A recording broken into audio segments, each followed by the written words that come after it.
Ikaw. Ay, syempre nakakatawa ng puso na na grabe yung tiwala ng coaches sa akin.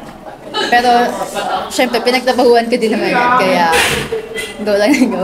When you come in, lalo na sa mga sitwasyon na yun, ano yung tumatakbo sa utak mo? Ang unang tumatakbo sa utak ko ay makatulong sa team. Yun lang talaga kasi. Kapag tumapak ako sa loob ng court, ang unang nasa isip ko, makatulong ako sa team. Lagi mong kasama si MG, kayo yung double Yes. sub. Can you tell me kung anong pinag-uusapan nyo, kung may pinag-uusapan kayo pag magka-sub in na kayo?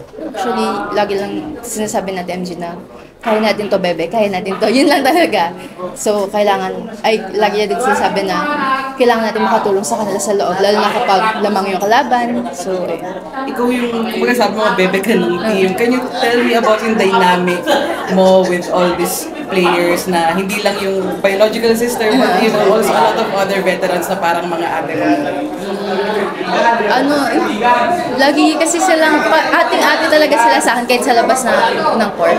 Lagi silang nakasuporta sa akin. Hindi lang naman sa akin, pati rin naman sa iba. So, yun. So, one game na lang, Yes. makaka-champion na, ano yung mindset mo heading into game 2? Lalo na if you're going to be called upon again, come off the bench.